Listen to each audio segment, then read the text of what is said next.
धन्यवाद अध्यक्ष महोदय कि आज 193 के तहत देश को लेफ्ट विंग एक्सट्रीमिज्म से मुक्त करने के प्रयासों पर इस चर्चा पर मुझे बोलने की अनुमति दी, इसलिए मैं आपका धन्यवाद अदा करता हूँ।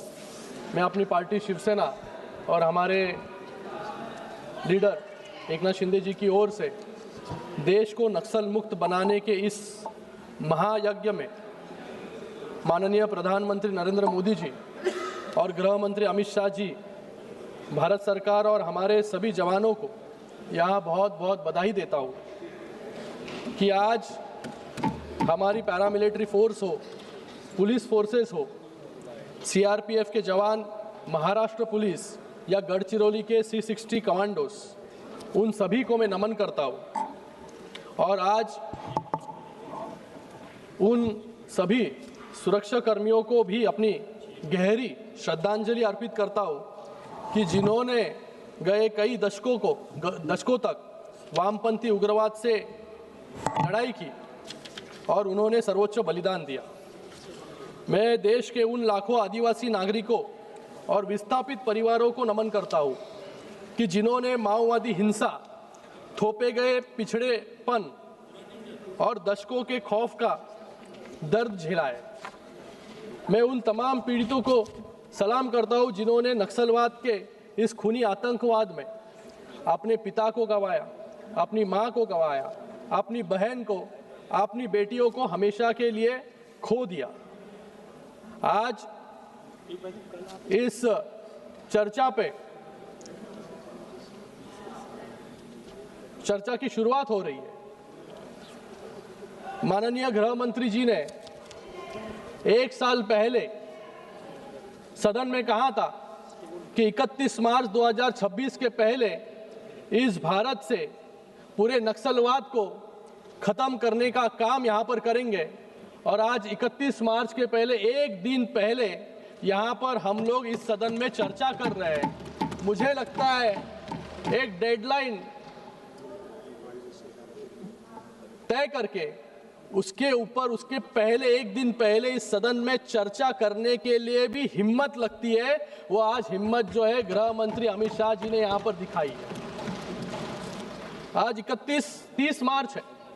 31 मार्च तक इस देश से किस प्रकार से माओवाद, नक्सलवाद को कम करने की कोशिश हमारे सरकार ने की, इसका मुझे लगता है कि संपूर्ण ब्यौरा गृह मंत्री जी देंगे।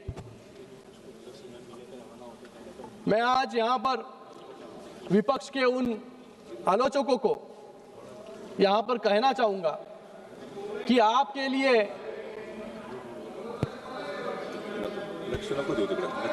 अरे बोलने तो दो, अभी तक तो शुरू करना है।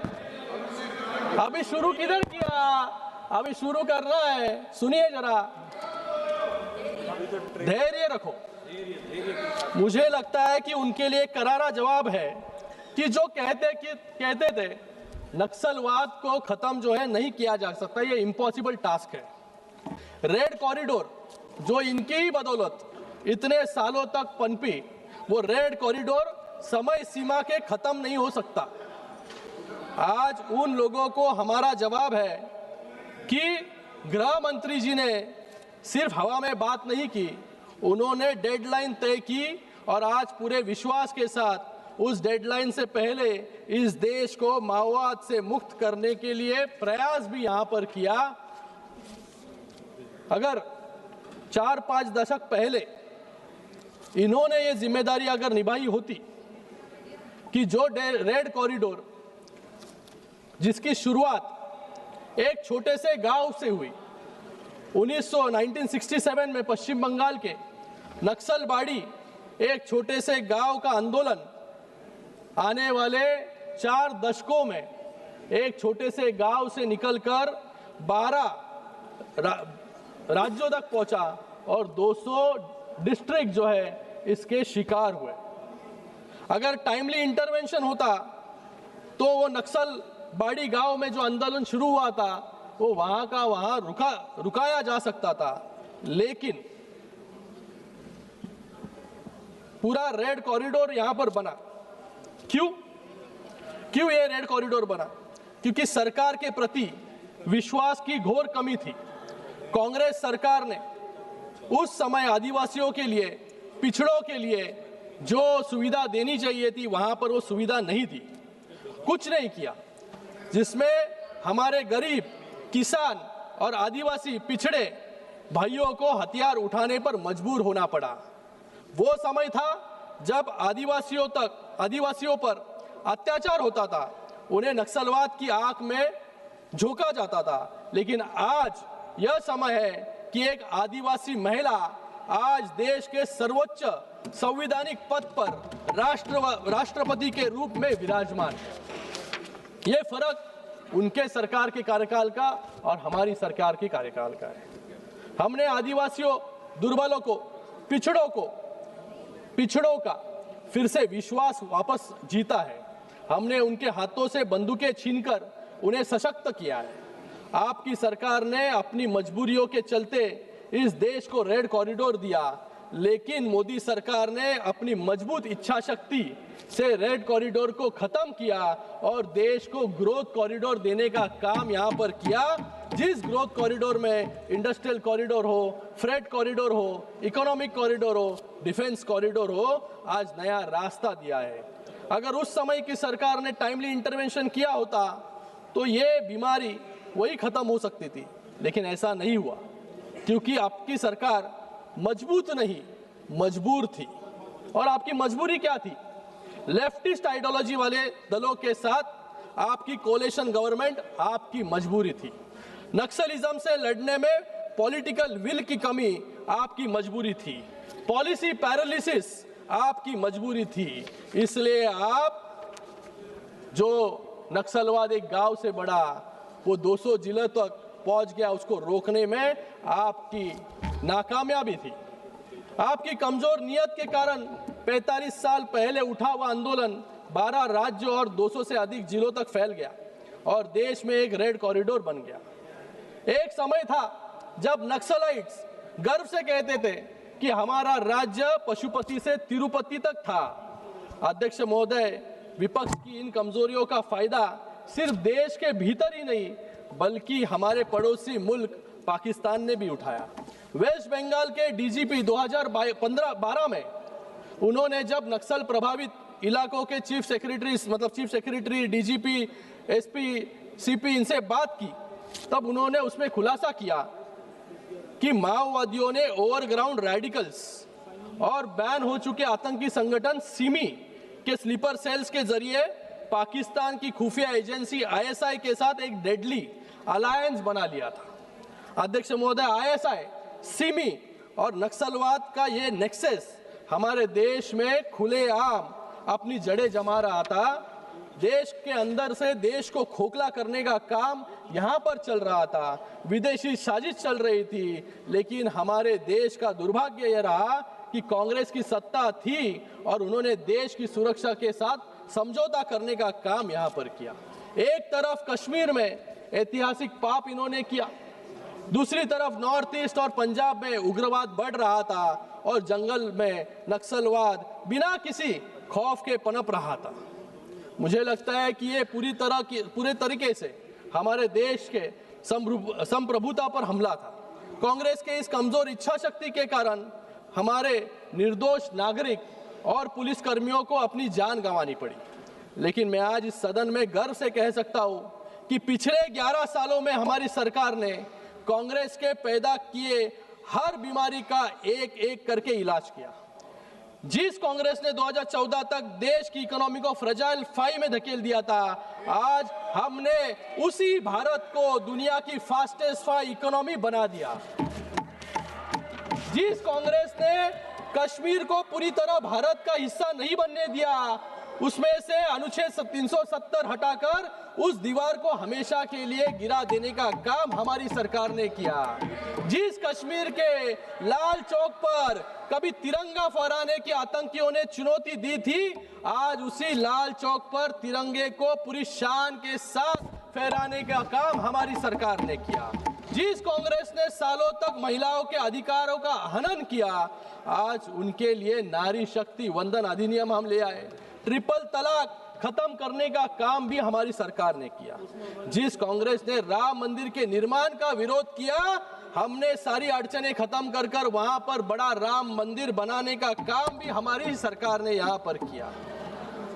जिस कांग्रेस ने अपनी कमजोरियों से इस देश को आतंकवाद और नक्सलवाद का जहर दिया, आज हमारी सरकार उन दोनों को जड़ से खत्म करने जा रही है। ये युवाओं की बात यहां पर करते हैं, लेकिन युवाओं के लिए इन्होंने क्या किया? जिन युवाओं को राष्ट्रवाद सिखाना था, उन्हें अलगाववाद दिखाया गया। जिन युवाओं को विकास के उजालों में चलाना था, उसे नक्सलवाद के अंधेरे में धकेला गया। लेकिन हमारी सरकार ने क्या किया? गढ़चिरौली में 5000 युवाओं को नक्सलिज्म छोड़ने पर मजबूर किया और उनको मुख्य धारा में लाने का काम हमारी सरकार ने यहाँ पर किया। 5000 लोगों को जॉब्स देने का काम हमारी सरकार ने यहाँ पर किया। जब अरे तुम्हारी बात तुमने जो करके रखा हो तो सुनो, तो आप सुनने का धैर्य रखो। हमने जो किया वो भी बता रहे। पंजाब के आतंकवाद के लिए तुम्हारी प्रशंसा नहीं की, तुमने क्या किया? मैं यहाँ पर सुनिए माननीय सदस्य प्लीज, मैं यहाँ पर दो दर्दनाक कहानी बताना चाहूंगा। 2015 अप्रैल को एक ग्राम उपसरपंच पुत्र दुर्गे को नक्सलियों ने केवल इसलिए बेरहमी से मौत के घाट उतार दिया क्योंकि वो गांव के खेतों में सिंचाई योजना लाने के लिए सचिवालय गए थे। उसी के साथ में आदिवासी बच्चों का भविष्य संवारने वाले एक निर्दोष शिक्षक, उसका नाम योगेंद्र मेश्राम था, उसको भी जो है शक किए, झूठे शक के कारण जो है मार दिया गया। और जब सब छात्र सड़कों पर उतरे, तब नक्सलियों ने, माओवादियों ने एक चिट्ठी निकाली और कहा हमने इसे बाय मिस्टेक मारने का काम यहाँ पर किया। जिस देश में निर्दोष नागरिकों को बाय मिस्टेक मारा जाता था, ऐसे राज्य का नेतृत्व जो है कांग्रेस वहां पर करती थी। लेकिन आज इन सब नक्सलवादियों को चुन चुन कर मारने का काम यहाँ पर सीआरपीएफ के जवान, पुलिस जो है यहाँ पर कर रहे हैं। मैं यहाँ पर अमित शाह जी का धन्यवाद अदा करूंगा कि जिन्होंने बुद्धि और बंधुता से, प्यार से लोगों को, नक्सलाइट को, जो नक्सल ग्रस्त भाग में इन्वॉल्व थे, उनको मुख्य धारा में लाने का काम किया, उनको समझा बुझा कर लाने का काम किया। और जो लोग राष्ट्र विरोधी ताकतें बुद्धि और बंधुता से भी नहीं समझे, उनको फिर बुलेट का जवाब बुलेट से देने का काम जो है यहाँ पर अमित शाह जी ने किया। अब ना होगा चर्चा का बवंडर, आकर करे खुद सरेंडर, नहीं तो होगा तुम्हारा सीधा एनकाउंटर। इसलिए आज इस देश में 10,000 से अधिक नक्सलियों ने हथियार डालकर मुख्य धारा को चुना। अकेले 2025 में 317 नक्सली ढेर हुए, 862 गिरफ्तार हुए, 1900 ने आत्मसमर्पण किया। 2024 और 2025 में 28 बड़े नक्सली नेता मारे गए। सेंट्रल कमेटी के 6 सदस्य उसमें शामिल थे। मार्च 31 के डेडलाइन से पहले, मतलब 2026 के शुरुआती 3 महीनों में ही 630 से अधिक कैडर्स ने हिंसा का रास्ता छोड़ दिया। ये आंकड़े गवाह है कि अमित शाह जी के नेतृत्व में नक्सल मुक्त भारत का संकल्प अब हकीकत बन रहा है। बुलेट से बैलेट तक का सफर हमने यहाँ पर देखा है। जिस बस्तर में, जिस गढ़चिरौली में कभी वोटिंग के लिए लोग बाहर नहीं निकलते थे, जहां पर सिर्फ बुलेट की आवाजें सुनाई देती थी, आज वहां पर जब इलेक्शंस हुए, बस्तर में 70% वोटिंग हुई और गढ़चिरौली में 73% वोटिंग जो है वहां पर हुई। ये फर्क है, ये सफर है बुलेट से बैलेट तक का। आज जम्मू कश्मीर में 370 उखाड़कर फेंकने का काम जो है हमारी सरकार ने यहाँ पर किया। पूर्वोत्तर में दशकों पुराने उल्फा और बोडो विवादों को ऐतिहासिक शांति समझौता से सुलझाने का काम भी हमारे ही सरकार ने किया। यह है दृढ़ इच्छा शक्ति। ये दृढ़ इच्छा शक्ति के कारण जो है ये संभव हो पाया है। अलग अलग मुझे लगता है कि आज जब हम यहाँ पर चर्चा कर रहे हैं तो 31 मार्च 2026 का दिन भारत के लिए एक इतिहास में स्वर्ण अक्षरों में दर्ज होने जा रहा एक ऐसा पल है जहां पर अंतरिक्ष सुरक्षा का सबसे बड़ा खतरा, जिसको हमेशा के लिए दफन करने का काम जो है हमारी सरकार यहां पर करेगी। आज यहां पर हमारी सरकार ने क्या किया? जिस नक्सल ग्रस्त भागों में समांतर सत्ता खड़ी कर ली थी, जहां पर पैरेलल इकोनॉमी चल रही थी, जहां पर 1500 करोड़ का विशाल वॉर चेस्ट निर्माण हुआ था, जहां पर निजी हथियारों की फैक्ट्री तक स्थापित हो गई थी, जब अल जजीरा ने अंतरराष्ट्रीय मीडिया ने भी यहां पर कहा था कि कुछ भाग जो भारत में है वो लिबरेटेड जोन्स घोषित कर दिए गए थे, मतलब भारत के अंदर ही लिबरेटेड जोन्स, ऐसा काम जो है तब के सरकार के दौरान हो रहा था। लेकिन हमारी सरकार 2014 में आई, हमने स्ट्रैटेजी बदली, फ्रैगमेंटेड अप्रोच रिएक्टिव अप्रोच से बदलकर प्रोएक्टिव अप्रोच अपनाया, इंटीग्रेटेड और स्ट्रैटेजिक अप्रोच को इंप्लीमेंट किया। इसलिए आज जीरो टॉलरेंस, मिनिमम वायलेंस और गुड गवर्नेंस के सिद्धांतों पर इस समस्या के जड़ पर प्रहार करने का काम हमारी सरकार ने किया। दशकों तक फैले रेड कॉरिडोर अब इतिहास के पन्नों में सिमट रहा है। सबसे अधिक प्रभावित जिले 2014 के 36 घटकर 2025 में केवल 3 रह गए। नक्सली हिंसा दर्ज करने वाले पुलिस स्टेशन की संख्या 2013 के 330 से घटकर 2025 तक मात्र 52 रह गई। रेड कॉरिडोर का विस्तार 18,000 वर्ग किलोमीटर से सिमटकर अब खत्म होने जा रहा है। तो ये उपलब्धियां जो है हमारी सरकार की है। सुरक्षा बलों की मृत्यु दर में 73% की गिरावट हुई। आम नागरिकों की मृत्यु के आंकड़ों में 70% की कमी आई। वर्ष 2022 में 30 वर्षों में पहली बार लेफ्ट विंग एक्सट्रीमिज्म से होने वाली मौतों का आंकड़ा 100 से नीचे पहुंचा। 2024 290 नक्सली मारे गए, 1000 गिरफ्तार हुए और 800 ने आत्मसमर्पण किया। 2025 कुल 317 नक्सली ढेर किए गए, 800 गिरफ्तार हुए और रिकॉर्ड 2000 नक्सलियों ने हथियार डाले। 2014 से पहले 66 थानों के मुकाबले पिछले 10 वर्षों में हमने 568 नए फोर्टिफाइड थाने यहां पर बनवाए। आपातकालीन परिचालन के लिए 68 नए नाइट लैंडिंग हेलीपैड का निर्माण भी हमारी सरकार ने किया। 2018 में बस्तरिया बटालियन का गठन भी हमारी सरकार ने यहाँ पर किया। जो निधि यहाँ पर लग रही थी योजनाओं के लिए, उसमें भी 155% की वृद्धि करने का काम हमारी सरकार ने किया। एनआईए ने 108 केस दर्ज किए और 40 करोड़ की संपत्ति जो है जब्त करने का काम यहाँ पर किया। इंफ्रास्ट्रक्चर डेवलपमेंट हो, डिजिटल क्रांति हो, बैंकिंग और डाकघर में वृद्धि हो, शिक्षा स्कूल में वृद्धि हो, स्कूल के संख्या में, ITIs हो, कौशल विकास के केंद्र हो, ये सब जो है ये इंटीग्रेटेड अप्रोच का नतीजा जो है आपको यहाँ पर देखने के लिए मिल रहा है। तो आज 31 मार्च 2026 के समय सीमा से पहले ही हम नक्सलवाद के इन सभी आंकड़ों को शून्य पर ले आने की कोशिश जो है यहाँ पर हमारे गृह मंत्री जी ने यहाँ पर किया है। यहाँ पर किस प्रकार से 2014 के पहले कांग्रेस का नक्सलियों के प्रति सॉफ्ट कॉर्नर देखा जा रहा था। हमारी फोर्सेस ने जब खूंखार नक्सल कमांडर मडवी हिडमा को मार गिराया। ये मडवी हिडमा कौन है? जिसने 2010 में दंतेवाड़ में नरसंहार किया, जहां पर हमारे 76 CRPF जवान मार दिए गए। 2017 में बुरकापाल में 24 CRPF जवान मार दिए गए। वो इस नरसंहार का मास्टरमाइंड मडवी हिडमा है।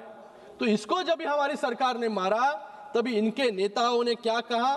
दिग्विजय सिंह ने यहाँ पर कहा ये फेक फर्जी एनकाउंटर यहाँ पर किया गया है। ऐसा स्टेटमेंट जो है इनकी सरकार में जो नेता थे, जो मंत्री थे, उन्होंने यहाँ पर किया। और झीरम घाटी झीरम घाटी, ये सुन लो, ये सुन लो, अब ये सुन लो। झीरम घाटी, वो मेरे को स्पीकर साहब बताएंगे ऑथेंटिकेट करना है कि नहीं।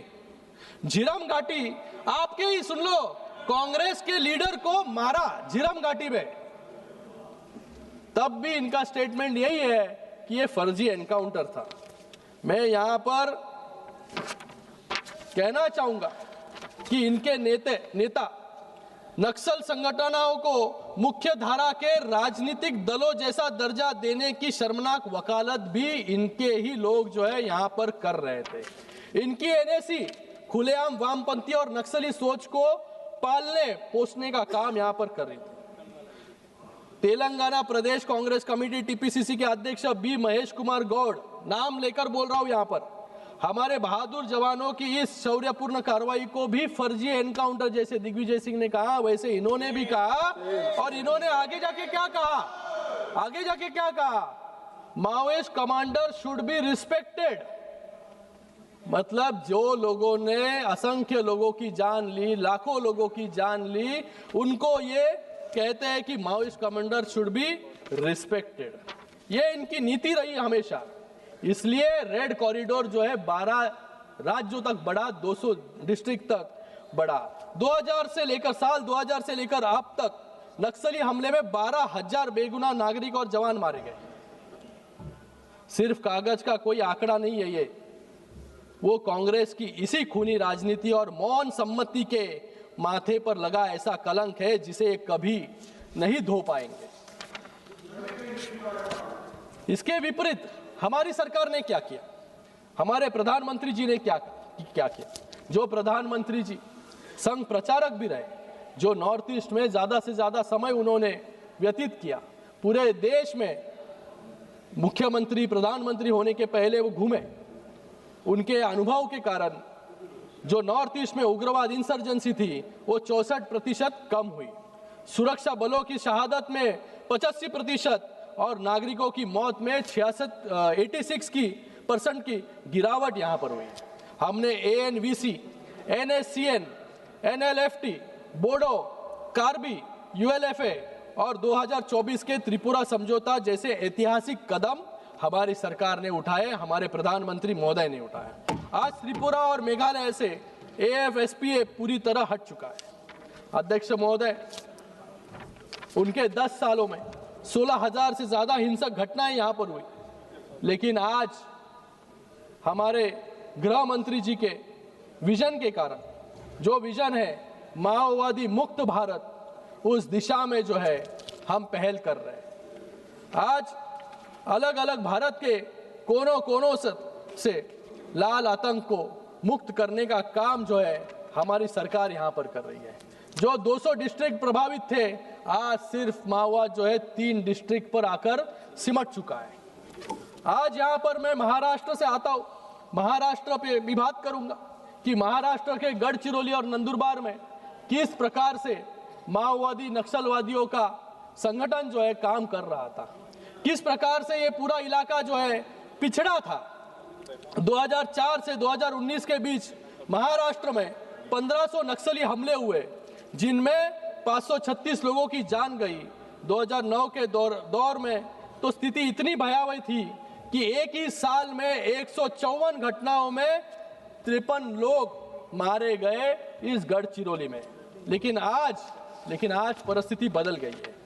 आज उसी गढ़चिरौली में जहां पर हमले होते थे, आज वो गढ़चिरौली जो है स्टील हब बनने जा रहा है।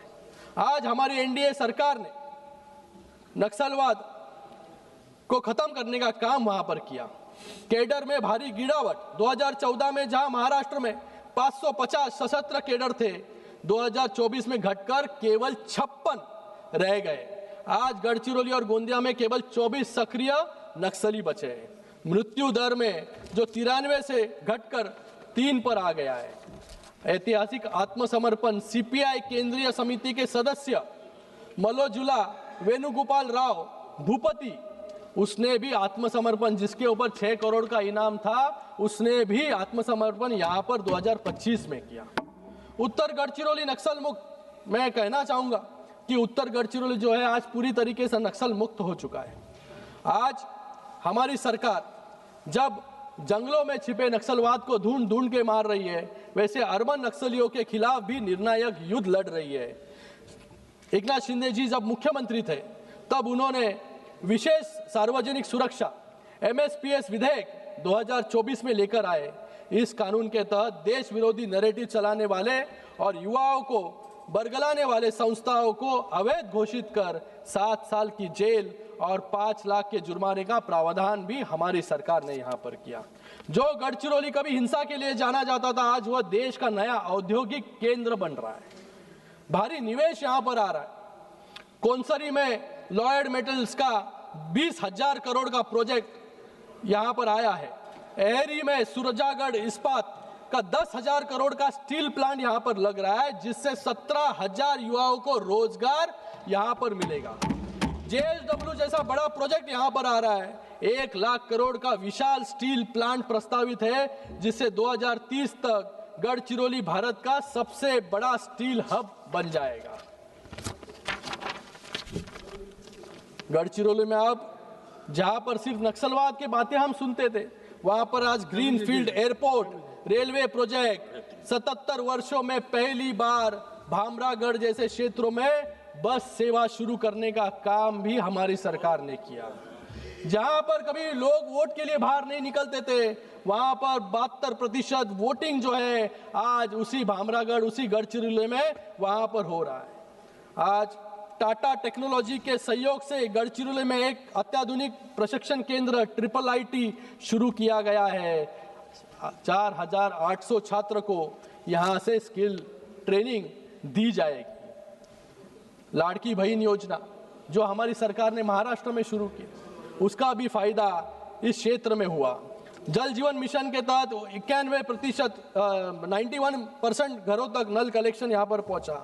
तो जब गढ़चिरौली सिर्फ नक्सलवाद के लिए जाना जाता था, लेकिन आज हमारे राज्य के मुख्यमंत्री देवेंद्र फडणवीस जी हो, उप मुख्यमंत्री एकनाथ शिंदे जी हो, उनके नेतृत्व में आज गढ़चिरौली पूरी तरीके से नक्सल मुक्त होने के कगार पर है। जब शिंदे साहब गार्डियन मिनिस्टर थे तो वो गार्डियन मिनिस्टर थाने के थे, लेकिन उन्होंने गार्डियन मिनिस्ट्री जो है गढ़चिरौली की मांग के लिए, और 2019 से 2022 तक वो खुद जब गार्डियन मिनिस्टर थे तो 14 बार जो है गढ़चिरौली में खुद गए। वहां पर जवानों के साथ जो है दिवाली भी उन्होंने वहां पर मनाई और उनका हौसला बुलंद करने का काम वहां पर किया। और जब मुख्यमंत्री बने तब भी वो 4 बार जो है गढ़चिरौली जाकर आए। उसका नतीजा जो है आज गढ़चिरौली स्टील हब बनने के कगार पर यहाँ पर है, आपको देखने को मिलेगा।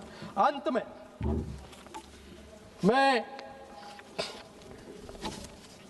यहाँ पर प्रधानमंत्री नरेंद्र मोदी जी का, गृह मंत्री जी का बहुत बहुत धन्यवाद अदा करूंगा कि उनकी मजबूत इच्छा शक्ति के कारण जो नक्सलवादी पशुपति से तिरुपति तक के खूनी सपने को सपना देखते थे, उसको बढ़ाने का सपना देखते थे, उसको खत्म करने का काम जो है हमारे गृह मंत्री जी ने यहाँ पर किया।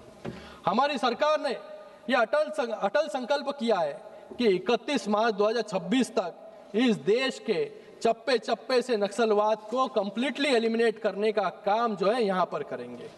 आज मैं इस सदन में आपके माध्यम से एक अनुरोध करना चाहूँगा कि माओवाद के विरोध हमारे पुलिस और सशस्त्र बलों ने जो दशकों लंबी खूनी संघर्ष किया, आने वाली पीढ़ियों को उसका स्मरण रहे, इसके लिए इस देश में एक भव्य राष्ट्रीय स्मारक नेशनल मेमोरियल जो है यहाँ पर बनाया जाए। खत्म करो 1 मिनट में। और उसी के साथ में पाठ्य पुस्तकों में विद्यार्थियों को पता चले कि किस प्रकार से ये माओवाद जो है बढ़ा, नक्सलवाद बढ़ा, और किस प्रकार से हमारे गृह मंत्री अमित शाह जी के नेतृत्व में इस नक्सलवाद को खत्म करने का काम इस देश में हुआ। ये भी आने वाली पीढ़ी को जो है पता चलना चाहिए। तो मैं आज यहाँ पर इतना ही कहूँगा कि आज नरेंद्र मोदी जी और अमित शाह जी के नेतृत्व वाले कालखंड में ना रहेगा माओवाद, ना रहेगा जातिवाद, ना रहेगा आतंकवाद और ना रहेगा अलगाववाद। इस देश में सिर्फ और सिर्फ एक ही वाद रहेगा, वो है राष्ट्रवाद, राष्ट्रवाद और राष्ट्रवाद। मैं आज मेरा भाषण जो है कुछ पंक्तियों के साथ खत्म करना चाहूंगा, जो भारत के सुरक्षित भारत की सबसे बड़ी हुंकार है। हिंसा की दहशत मिटाकर शांति का नया सवेरा लाएंगे, हिंसा की दहशत मिटाकर शांति का नया सवेरा लाएंगे। इस देश के खिलाफ काम करने वालों का नाम, इस देश के खिलाफ काम करने वालों का नामो निशान मिटाएंगे। मोदी जी का नेतृत्व, अमित शाह जी का संकल्प और नए भारत की ललकार है। नक्सलवाद के वजूद पर ये भारत का अंतिम प्रहार है। धन्यवाद। इसी के साथ मैं नरेंद्र मोदी जी का और अमित शाह जी का तहे दिल से धन्यवाद अदा करता हूँ कि जो नक्सलवाद इतने सालों तक रेड कॉरिडोर बनकर पला बढ़ा, उसको ख़त्म करने का काम जो है हमारे होम मिनिस्टर अमित शाह जी ने किया। धन्यवाद बहुत बहुत।